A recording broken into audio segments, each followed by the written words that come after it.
Hi everyone, my name is Daz. Some people know me as DJ Daz, some people know me as Dazzy, some people just know me as Daz. Today I want to talk about what's been going on in Charlotte, North Carolina.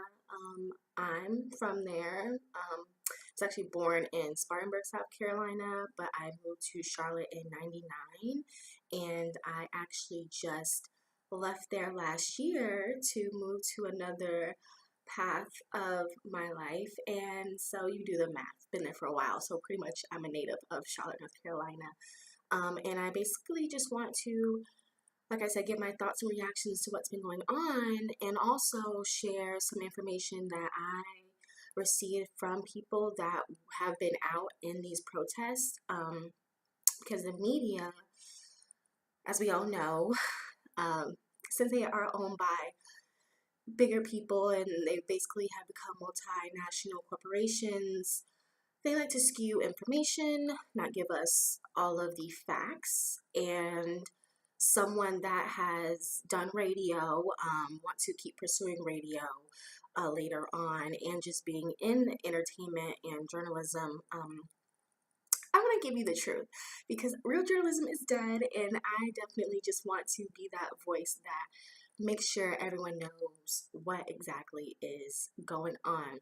So Tuesday afternoon, we are all aware Keith Lamont Scott was murdered by Charlotte Mecklenburg Police Department for saying that he posed the threat of having a gun. And they have now today released the police video, the body cam video of that incident. And they also released video from his wife. She was recording it from a distance, and basically she's saying that he didn't have a gun, he better not be dead, did you shoot him type thing. So when you see like these videos, and then after the fact of them saying what they said of him having a gun and he posed a threat, we can see that he did not pose a threat. So really confused as to why they want to keep using this narrative. Oh, he was a threat, blah, blah, blah. Like, you're a police officer. You're supposed to be trained to, if someone does pose a threat, the first reaction is you shoot them. Like, that's not how they should be trained, if they are being trained that way, because it seems like they are. But I have, like, without a doubt that, like, they actually are trained way better. And also, this is really just hopped in my head, but isn't it weird that it seems like every black male that they have murdered has had a family? Like it really, unless except for Tamir Rice and Mike Brown, who were children, even though they did have a family, they had their mother, father. But the men that they are killing, it's like they all have families, or maybe a baby on the way. Isn't that a little bit weird to you that they keep being executed? So then basically their children and their wife, girlfriend, whatever it is, they basically have to have a fatherless home. Is that not weird? And that's something that they love to stereotype us on. And you see that it's like they're escalating this narrative as well by basically just killing off black men that have families. That's a little weird. But okay, anyway, back to what happened with Keith Lamont Scott. So now they've released a video, and of course, everyone on the internet is already pinpointing that there was no gun in the photo taken while he was on the ground and everything before they released this video. No gun. Now all of a sudden, when they release the video, there's a gun next to him. Kind of like how they said with Terrence Kutcher, who was also murdered by police last Thursday. They said they found PCP in his car after they killed him.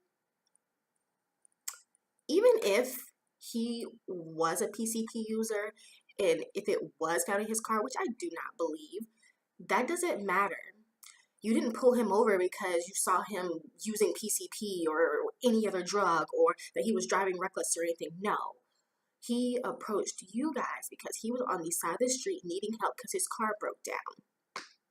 So even if you did find PCP, he's already murdered. He's already dead. That doesn't matter. So for them to also use that narrative, it's just, I mean, you can connect the dots. They're basically just planting things. Didn't really want to say it up front, but I guess I'm just gonna have to be up front. So yeah, you can definitely, we know that that's what's happening. Okay. Also want to get to what's happening in Charlotte. So last night was the third day of protest. Heard it was for the most part peaceful. Pretty sure there was probably still some vandalism going on, looting, maybe in some area, who knows? But I just have a question. Okay, I saw one person talking about how that they think it's wrong that people do vandalize and loot in the community, but then they said that we don't own it. So it's kind of, they didn't, all they said was we don't own it. So we already know what that means. Even though it's wrong, it doesn't matter because we don't own it. But these are still part of our communities. And going to the Walmart and looting it for electronics just because there's a protest going on like 10 minutes down the street or whatever, that's kind of being counterproductive to what's going on. I guess I can kind of understand why people do it, because it's just, why not? It's like a free-for-all. Like, all of that's going on over there, so who's gonna come over here? Excuse me, who's gonna come over here and stop us from doing this? Which I guess I can kind of understand, but at the same time, I don't, just because I wouldn't do it. And it's like, why are you going to the places that had nothing to do with it? Why are you not going to the place or people that are doing this? Take that how you want it. Definitely that part I will not say up front. But yeah, that's what I'm gonna say on that. And I will also go on record and say I do or do not condone confronting the people who is actually doing this to the communities, instead of it being Walmart and the Hornets Arena and wherever else was looted and vandalized. And I will also say on record that I saw more than just Black people out there doing this. So it's everybody in my eyes. Like, everyone was having a free for all. So we can go ahead and just not put all the Black people in a group saying that they did that, because they did not. Okay, second night of protest. Justin Carr. He just became a whole nother hashtag. Justin Carr was, first they said he was dead. Then they said that he was in critical condition, but now we know that he has officially passed. Justin Carr is someone who was shot in the middle of the protest that turned into a riot, basically. The second night in Charlotte. This following, what I'm about to tell you, is from a eyewitness that was there at the protest. Okay. So the peaceful protest started at Marshall Park. Marshall Park is close to downtown area, basically downtown area. So once they were finished at Marshall Park, some people decided, hey, let's walk around, keep this going, basically walk the streets, let people know that we're out here and we're basically fed up. So they go to the epicenter. I guess it stops at the epicenter. So there are police there, and they are basically escorting everyone out, trying to just make sure everyone's in a group, escorted out of the epicenter onto the street. And then that's when they notice Riot Gear coming out and them putting on Riot Gear. So of course, if you're having a peaceful protest and you see police trying to escort you into an area or whatever, or out of the way, and then you see them pull out Riot Gear, what is the first thing you're going to think of? Seriously. You are going to think, are they trying to, escalate something when we're definitely not posing a threat? people aren't posing a threat, but yet you are pulling out riot gear. Okay, so they're basically putting this riot gear, escorting everyone down to the streets. Then the eyewitness that was there says that they took everyone in front of the Omni Hotel, throws tear gas into the crowd of people, shoots Justin Carr with a rubber bullet.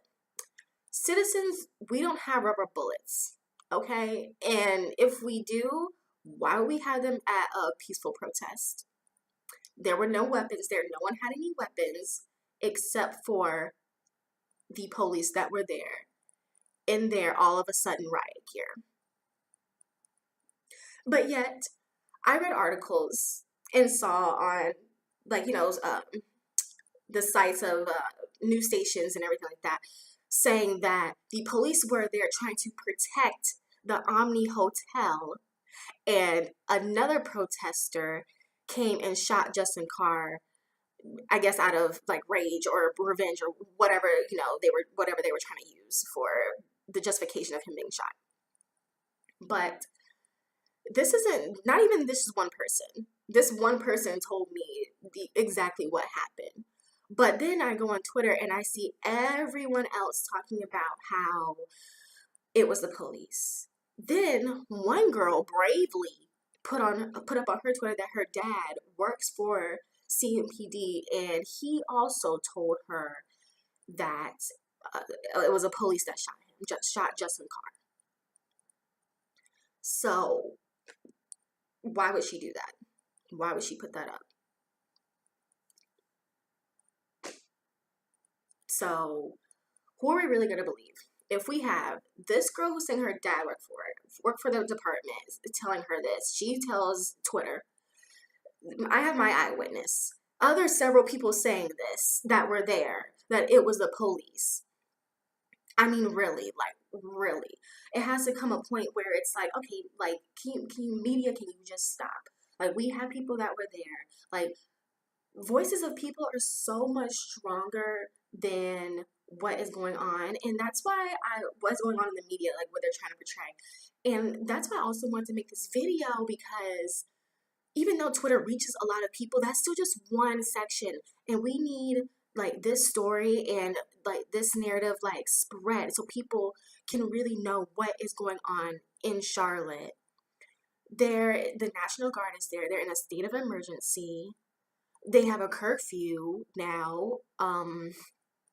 I heard that people were getting robbed gunpoint on campus. I mean, it's really crazy. And we saw this going on in all of these other cities before this. And I can remember 2 years ago when Tamir and Eric Gardner were also senselessly murdered. I was on campus at University of North Carolina at Charlotte. I was still attending that school, and I remember being on campus trying to raise awareness of this could happen to Charlotte. We never know what could happen. And even though this hasn't been the first murder from the police in Charlotte 3 years ago, something else happened, and I'm not sure. At that time, I don't even remember that story or remember if people were protesting or anything like that. But I do know that this time around, people are definitely out there letting it be known that you can't just do this to our community. But I remember 2 years ago, I was definitely trying to get some awareness and dialogue started. And it's really sad that it took this happening for people to care and want to do die-ins and protest and everything else and loot and riot and all of that, even though the rioting for the most part was escalated by the police department, which doesn't surprise me because it's all of their plan.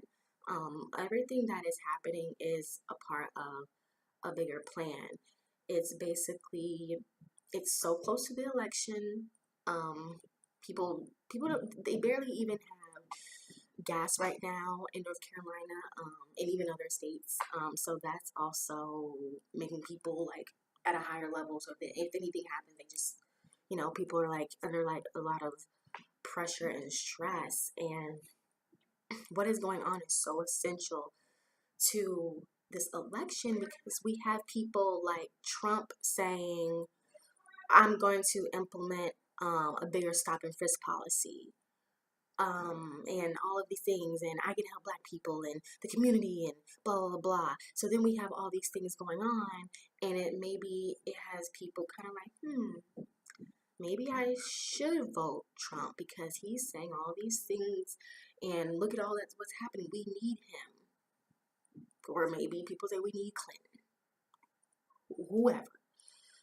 But everything that's happening is definitely a part of a bigger plan, and we cannot let them keep escalating our emotions into where they can tell us and make us kind of go along with their plan of, you need this, we need bigger policies, bigger implementations of things, and all of that. And even without it all, when you really think about it, we would be fine, because we had people that were peacefully protesting, and here come the cops, and it turns into a riot. I mean, what does that really say to you? Why? Like, what are they really protecting? Because it doesn't seem like it's our community. And of course, it's not all of them. I will say that, because it's not. We all know that. That's not the thing. That's not what we're trying to say. Just like how we're saying it is not all Black people that loot and vandalize. So, definitely just want to make people aware of what was going on, what happened, what is going on, and you connect the dots, because I used to have like this mindset of we should do all of these like things to the community, like what people are doing, and basically like fight back and everything, and protesting and all of that. And I appreciate all of it. Like, whatever you think is going to help, you do that. Even though looting and vandalizing doesn't help at all. But I'm not calling people thugs and animals for doing it. It's just simply a reaction to what is going on. That is just, certain people react different ways. That's how some people want to react. Some people want to take advantage of the system at that time. Whatever. But we've definitely got to be aware. We've definitely got to let our emotions stop being escalated, and just stay aware. Definitely just stay aware, stay safe, all of that. Definitely, city of Charlotte is going to get through it. Every other city has gotten through it. Hopefully this doesn't happen again. Hopefully the state of emergency will be gone soon. Definitely need that out the way. But yeah, it's really sad what's happening. Been happening. This is nothing new. We're in 2016. And also, I need to speak on this congressman before I wrap this up. A North Carolina congressman said that we are Black people. We hate white people because they are successful and we're not. Okay, let me just go ahead and clear this up. We don't hate you guys. We don't. And I don't even like to use the word hate, so I'm just gonna use do not like, because it really is a strong word, and it has a lot of power. So I'm gonna say do not like. We do not like you guys. Maybe I should use hate because it's kind of easier. We don't hate you guys because you're successful. When I see success, it motivates me. I don't hate not one person who is successful. That motivates me to keep doing what I'm doing so I can be on their level and higher. So to say that we hate because you're successful, we have successful Black people. So I'm really confused as to why we would hate white people. Like, some of us aren't successful. Like, some of us aren't doing better things than some white people. or Asian people or Hispanic people or whatever. Like, no. If there is any hate in a black person towards a white person, it's because you can't seem to treat us with equality. You can't seem to have outrage when one of us is murdered senselessly, but you'll have outrage by someone kneeling on their knee during the national anthem. But isn't that part of freedom of speech that you guys are always yelling about? That you have, right? I'm confused. I'm very confused. Maybe we hate you guys because of slavery? Maybe because what you did to the Native Americans? Maybe because you're always trying to use white privilege? I don't know. I don't know. I mean, but I definitely know that it's not because you're successful. Because some of us are successful in in doing great things. So it's definitely not because of that. Also want to wrap this up before I go. Undercover cops don't serve warrants. Sheriffs serve warrants. So you can also connect that to the Keith Lamont Scott story. Yeah, it's gonna pretty much end off with that one. So yeah, my thoughts, my reactions, some truths to what has been going on in Charlotte, North Carolina.